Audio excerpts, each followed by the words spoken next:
Some beautiful and very sentimental speeches, and I'm not sure mine's going to be quite as pleasant.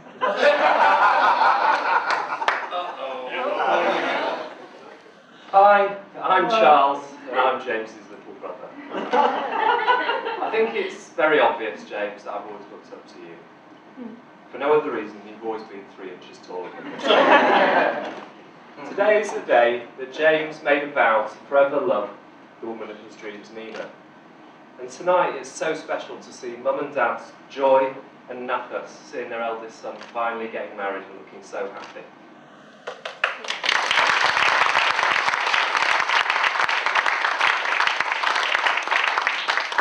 Now, I think you'll all agree it's been a special, wonderful day that we've all waited a very long time to enjoy. James, you're like a brother to me. And I really feel like I've known you forever.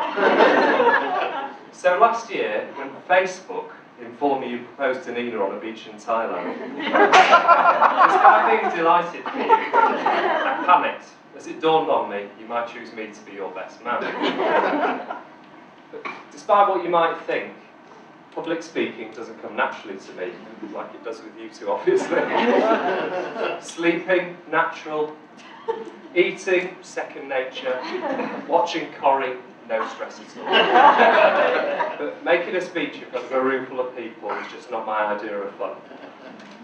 Then as I looked into the role some more, it just got worse, as I found out it was my job to make sure that James's hair was in place, his shoes polished, his breath smelled good, he turned up at shul, the rings were safe, and of course the organising of a memorable stag do. Now don't get me wrong, it's a true honour being asked to be best man, and it shows the bride and groom trust you with perhaps the most important day of their life. But my wimpy side started to look for a way out and perhaps a glimmer of hope. Maybe McNeil. Together they've become very wise men, having spent many hours smoking medicinal tobacco and studying the great American philosopher Bart Simpson. They really are like brothers.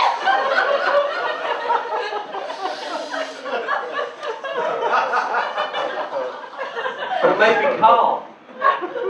As kids, they practiced blow-drying their hair together while singing Elvis songs into air. Carl grew up to look and act like Elvis, and James grew up to look and act like Bart Simpson. They've been best pals ever since they were 10. But no, it was neither of them. He got back from Thailand and called with the news. Charles, we're getting married next summer, and you, my lovely little brother, will be my best man. I'd like to say it's been a pleasure, but in reality it's been bloody hard. As most of you know, I really don't like hard work. So the reality of getting a group of middle-aged Jewish dads organised for a weekend away seemed daunting. And it didn't prove to be straightforward. It took lots of organising and reorganising as I weaved the plan around a team of complicated and demanding middle-aged lives. I'm delighted to report that our adventure weekend in Nottingham was a great success and a proper good laugh. Not least because James spent a large part of the weekend dressed as a woman. And to be honest, he stepped into the role a little bit too naturally. Wouldn't let you leave without proof. So please, open the envelope.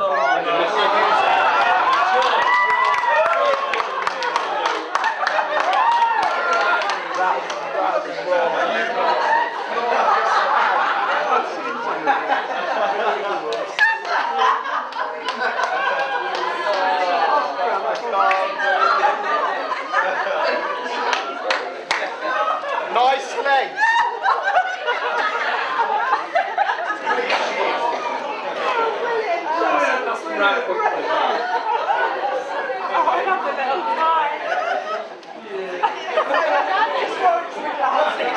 I went mad when I put them on Facebook and told me to take them off immediately in case anyone saw.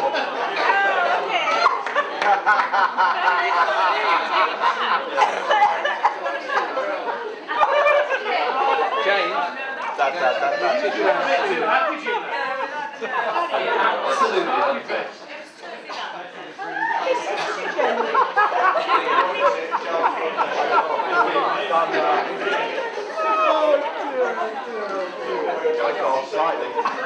My brother, the transvestite. Now, see, you thought you knew him, David. 3 days. It takes a lot more than that. James's life can be clearly broken down into 3 clear eras. His growing up years in Leeds, the Cayman years, and more recently post-Cayman. So what I'd like to do tonight is give you some insight into his life by telling you a few stories that highlight the very distinct and opposing sides to his personality. Now, on one hand, he's very sensible, pragmatic, risk-averse, a deep, serious thinker, very caring, and a straight-laced chartered surveyor. Then there's Porchy, his alter ego. Extremely silly, a total clown, highly strung, a part-time Rastafarian, poet, dreamer, and secretly a wild animal at times. James was born on the 26th of June 1970, and for nearly 3 years his life was absolutely perfect. But on the 15th of March 1973, toddler James, a cute, much-loved child, lavish with attention by 2 doting parents, peered on tiptoes into my cot for the very first time. I realised his perfect life had changed forever. Up till then, he'd been an only child. And in Mum and Dad's eyes, he was the best looking, the cleverest, the funniest, and the cutest child in the whole wide world. Yeah. But all of a sudden, he was looking into the eyes of a brand new, perfect little baby. And with deep intuition, beyond his tender years, he knew it was all over. His new baby brother would grow up to be way more handsome and clever and infinitely more funny and cute. And with that realisation, he decided he'd make life as difficult for me as he possibly could. Now, I tend to forgive and forget. So when I sat down to write this speech, I struggled to come up with much dirt to dish. But my job today wasn't to make James look good, so I called Mum and asked her what he was like when we were kids. She explained that despite his wonderful qualities, from the moment I arrived, he showed a jealous and vindictive streak. Now, some families are blessed with beautiful children. And as you look at these 2 handsome men here tonight, you could be forgiven for thinking we were 2 beautiful babies. Not true. I was really quite ugly. And James was, in Mum's words, beyond gorgeous. He was stunning, with big green eyes and thick, blonde, curly hair. So it could only have been his evil alter ego that took a large pair of kitchen scissors to his defenceless little baby brother's long girly mop and hacked away until only a few tufts remained. It's no wonder I've grown up with a lack of trust in human nature. Most of the time he was a soft, sensitive and sweet little boy, but he always had a silly streak that has stayed with him even to this very day. When he was 2, he was standing by Mum's side at the checkout at Safeways and started tugging on her skirt. "Mummy, Mummy!" "What, Jamie, what?" James looked up at the old lady working behind the counter and shouted, "Why have you got a moustache like Grandpa Harry?" It was the first of many priceless moments. He also enjoyed playing hide and seek in public places, and would often vanish and be spotted crawling underneath ladies' skirts and standing up there. It wouldn't be so bad, but he was 15 years old. Brothers are known for fighting, but James cunningly always made sure I would cop the flak for any aggro.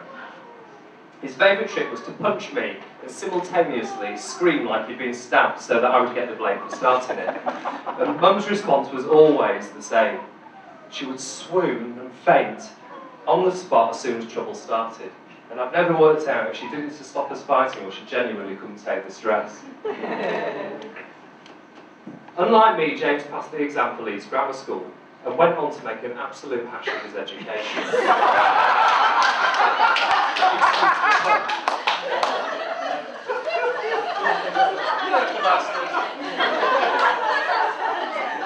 had a pound for every time he got into trouble for being the class clown, I'd be very rich.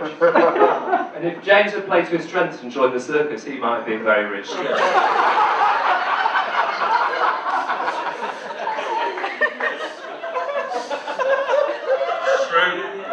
True. The circus called, but James defiantly opted for further education and a career as a chartered surveyor. His sensible, cautious side had won the battle, and to be fair, he's carved out a successful career over the last 20 years, which is something I really admire and respect. Given that I hop from one crazy idea to the next with the focus of a 5-year-old boy with ADD. Now, despite his professional side, James can be, you wouldn't believe this, but a bit of a yob, which is most noticeable on the football terrace.